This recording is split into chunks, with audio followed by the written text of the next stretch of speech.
Hello दोस्तों, स्वागत है आपका मेरे यूट्यूब चैनल परीक्षा प्लान में। हम लोग सीटेट एग्जाम के लिए क्लास 6 to 8 की जो एनसीईआरटी की किताबें हैं उनको पढ़ रहे हैं। हिस्ट्री की ये तीसरी क्लास है। आज तीसरे लेसन पर चर्चा करेंगे, तो चलिए वीडियो को शुरू करते हैं। इसके पहले 2 क्लास आ चुकी हैं। अगर आप लोगों ने अभी तक वो वीडियो नहीं देखी है तो देख सकते हैं, डिस्क्रिप्शन बॉक्स में वीडियो का लिंक दिया है। तो चलिए वीडियो को शुरू करते हैं और आते हैं अपने टॉपिक पर। अध्याय तीसरा है आरंभिक नगर। चलिए शुरू करते हैं। पुराने भवन का संरक्षण। जसपाल और हरप्रीत अपने घर के पास की गली में क्रिकेट खेल रहे थे। उन्होंने देखा कि कुछ लोग खंडर घर की तारीफ कर रहे थे, जिसे गली के बच्चे भूतहा घर कहा करते थे। एक ने कहा कि इसकी वास्तुकला को देखो, क्या आपने कहीं लकड़ी पर इतनी सुंदर नक्काशी देखी है? दूसरी महिला ने कहा, हमें मंत्री जी को पत्र लिखकर कहना चाहिए कि वह इस खूबसूरत घर को सुरक्षित रखने के लिए इसकी मरम्मत कराने की व्यवस्था करें। यह सुनकर जसपाल और हरप्रीत सोचने लगे कि इस पुराने खंडर से लोगों को इतना लगाव क्यों हो सकता है। ये हैं जसप्रीत और हरप्रीत और जसपाल, ये 2 बच्चे हैं। तो इन्होंने ही सोचा कि इस पुराने खंडर से लोगों को इतना लगाव क्यों है। तो अब पढ़ते हैं हड़प्पा की कहानी। अक्सर पुरानी इमारत अपनी कहानी बताती है। लगभग 150 साल पहले जब पंजाब में पहली रेलवे लाइन बिछाई जा रही थी, तो इस काम में जुटे इंजीनियरों को अचानक हड़प्पा पुरा स्थल मिला, जो आधुनिक पाकिस्तान में है। उन्होंने सोचा कि यह ऐसा खंडर है जहां से अच्छी ईंटें मिलेंगी। यह सोचकर वे हड़प्पा के खंडरों से हजारों ईंटें उखाड़ ले गए, जिससे उन्होंने रेलवे लाइनें बिछाईं। इससे कई इमारतें पूरी तरह से नष्ट हो गईं। आगे देखते हैं। उसके बाद लगभग 80 साल पहले पुरातत्वविदों ने इस स्थल को ढूंढा और पता चला कि यह खंडर उपमहाद्वीप के सबसे पुराने शहरों में से एक है। चूँकि इस नगर की खोज सबसे पहले हुई थी, इसलिए बाद में मिलने वाले इस तरह के सभी पुरास्थलों में से जो इमारतें और चीज़ें मिली, उन्हें हड़प्पा सभ्यता की इमारतें कहा गया। इन शहरों का निर्माण लगभग 4700 साल पहले हुआ था।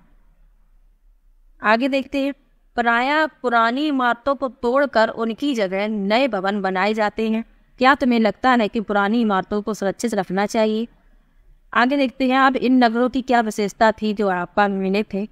तो इन नगरों में से कई को 2 या उससे ज़्यादा हिस्सों में विभाजित किया गया था। प्रायः पश्चिमी भाग छोटा था लेकिन ऊंचाई पर बना था, और पूर्वी हिस्सा बड़ा था लेकिन यह निचले इलाके में था। जो पश्चिमी भाग था वो छोटा था और ऊंचाई पर बना था, और पूर्वी भाग जो था वो बड़ा था और यह निचले इलाके में था। ऊंचाई वाले भाग को पुरातत्वविदों ने नगर दुर्ग कहा है। जो ऊंचाई पर थे वो नगर दुर्ग कहे गए, और निचले हिस्से को निचला नगर कहा। दोनों हिस्सों की 4 दीवारियां पक्की ईंटों की बनाई जाती थी। इसकी ईंटों को इतनी अच्छी तरह पकी थी कि हजारों सालों बाद आज भी उनकी दीवारें खड़ी रहीं। दीवार बनाने के लिए ईंटों की चिनाई इस तरह करते थे कि दीवारें खूब मजबूत रहें। उस समय भी इतनी मजबूती से दीवारें बनाई गई कि वो अभी तक, मतलब अभी जब उनकी खुदाई हुई तब तक वो सुरक्षित बची हुई थी। तो कितनी अच्छी तरह से ईंटों को पकाया गया होगा। आगे देखते हैं। कुछ नगरों के नगर दुर्ग में कुछ खास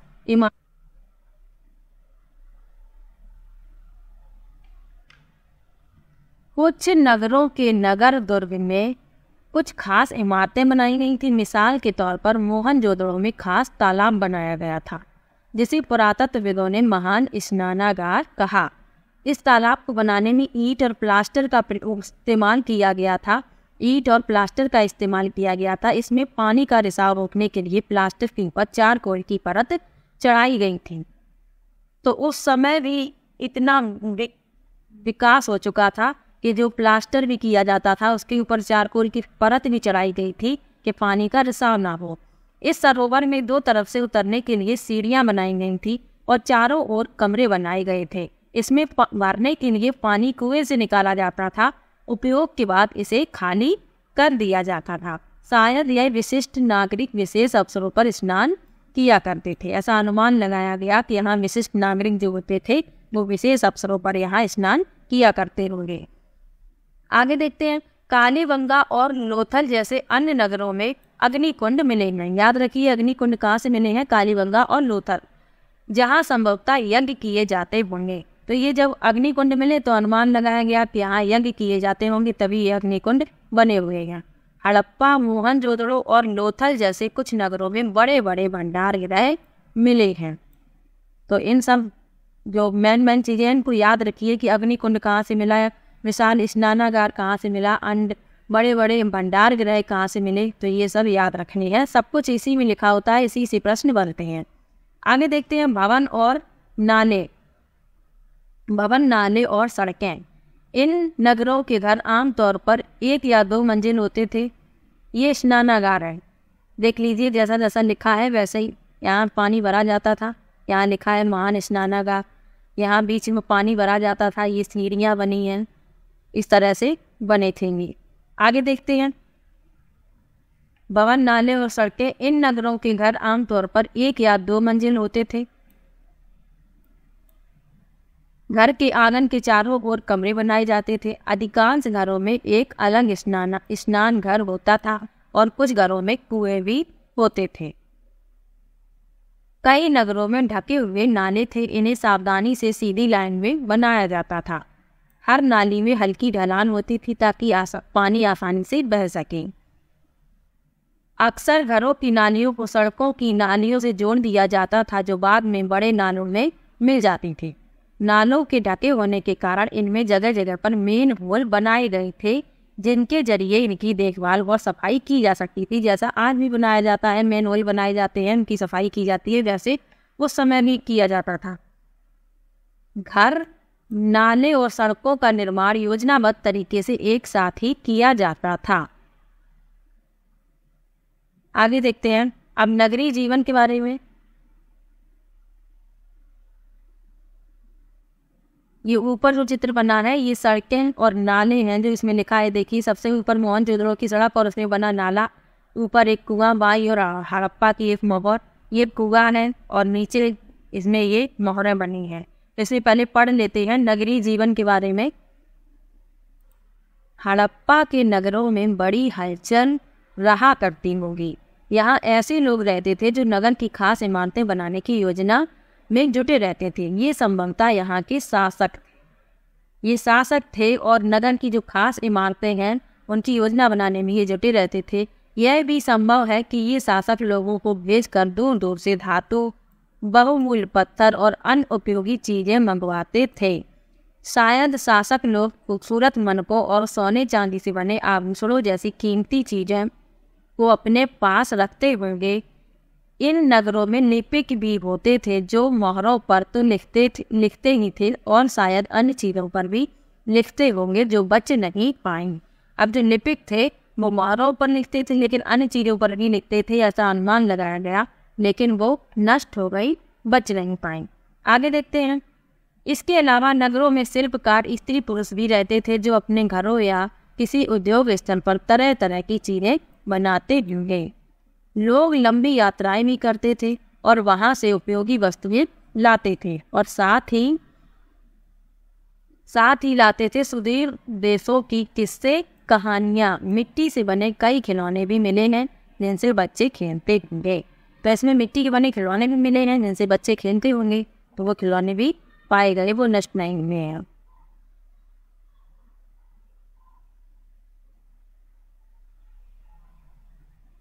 अब ये देखिए मोहर, ये कुछ इस तरह से इसमें बना है। ये इस मोहर के चिन्ह में एक खास लिपि है। उत्पादित की प्राचीनता,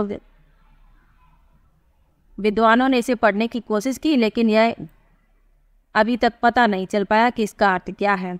और दाईं और नीचे क्या बने हैं, पक्की मिट्टी के खिलौने, ये खिलौने रहे पक्की मिट्टी के, ये मोहर है। आगे देख लेते हैं, नगर और नए शिल्प। आओ कुछ ऐसी चीजों के बारे में अध्ययन करें जो हड़प्पा के नगरों में प्राप्त हुई हैं। पुरातत्वविदों को जो चीजें वहां मिली हैं उनमें अधिकतर पत्थर, शंख, तांबे, कांसे, सोने और चांदी जैसी धातुओं से बनाई गई थी। तांबे और कांसे के औजार, हथियार, गहने, बर्तन बनाए जाते थे। सोने और चांदी से गहने और बर्तन बनाए जाते थे। तो इन सब चीज़ों को याद रखना है, क्या क्या मिला है उसमें। अधिकतर शंख है, तांबे, कांसे, सोने और चांदी जैसी धातुओं से बनाई गई थी। तांबे और कांसे से औजार, हथियार, गहने और बर्तन बनाए जाते थे, और सोने और चांदी के गहने और बर्तन बनाए जाते थे, जो आज भी बनाए जाते हैं। सोने चांदी के गहने बनाए जाते हैं, बर्तन भी बनाए जाते हैं। आगे देखते हैं, यहाँ पर मिली सबसे आकर्षक वस्तुओं में मनके, बाट और फलक है। सबसे आकर्षक वस्तुएं क्या है? मनके, बाट और फलक। आगे देखते हैं, हड़प्पा सभ्यता के लोग पत्थर की मोहरें बनाते थे। तो याद रखना है, प्रश्न पूछा जा सकता है कि हड़प्पा सभ्यता के लोग किसकी मोहरें बनाते थे। तो ऑप्शन में होगा धातु, पत्थर या और भी हो। तो इसमें पत्थर याद रखना है कि पत्थर की मोहरें बनाते थे।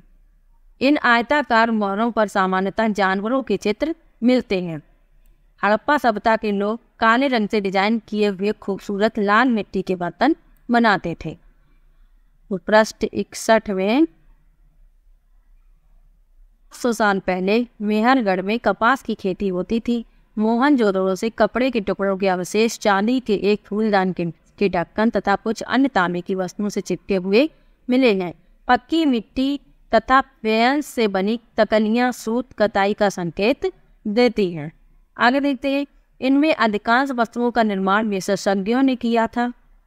विशेषज्ञ उसे कहते हैं जो किसी खास चीज को बनाने के लिए खास प्रशिक्षण लेता है, जैसे पत्थर तराशना, मनके चमकाना, फिर मोहरों पर पच्चीकारी करना। पृष्ठ 26 पर चित्र देखो कि मूर्ति का चेहरा कितने आकर्षक ढंग से बनाया गया है और उसकी दाढ़ी कितनी अच्छी तरह दर्शाई गई है। यह किसी विशेषज्ञ मूर्तिकार का ही काम हो सकता है। पृष्ठ 26 पर देखते हैं, ये रहे, ये मूर्ति है, किसी विशेषज्ञ ने ही बनाई है, ये इतनी अच्छी तरीके से तराशी गई है। आगे देखते हैं, हर व्यक्ति विशेषज्ञ नहीं हो सकता। हमें यह पता नहीं है कि क्या सिर्फ पुरुष ही ऐसे कामों में प्रशिक्षण हासिल करते थे या फिर केवल महिलाएं। शायद कुछ महिलाएं और पुरुष दोनों ही इस काम में दक्ष थे।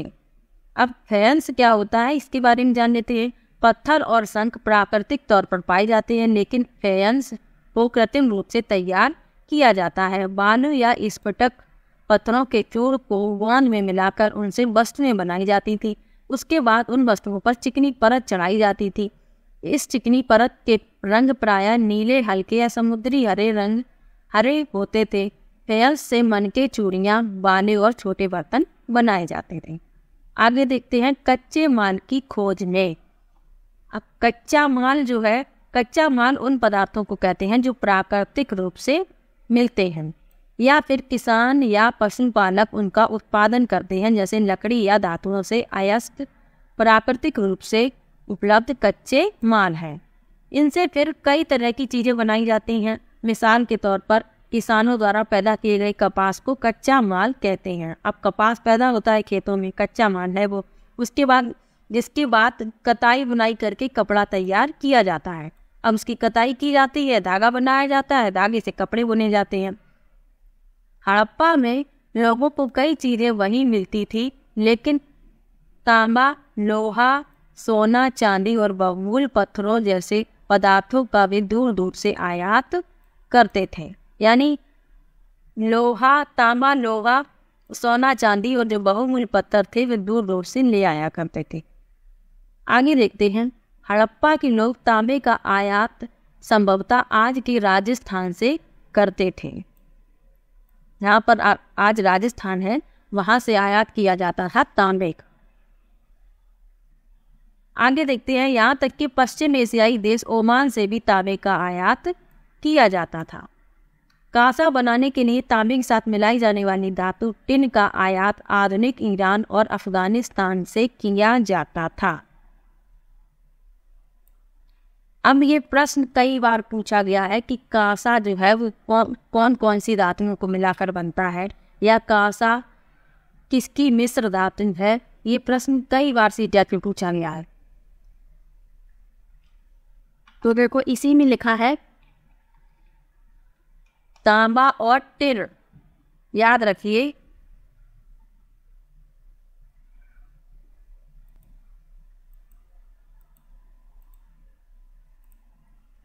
तांबा इसको अलग से कलर से करे दे रहे हैं, और टिन इन दोनों को मिलाकर बनाई जाती है कांसा।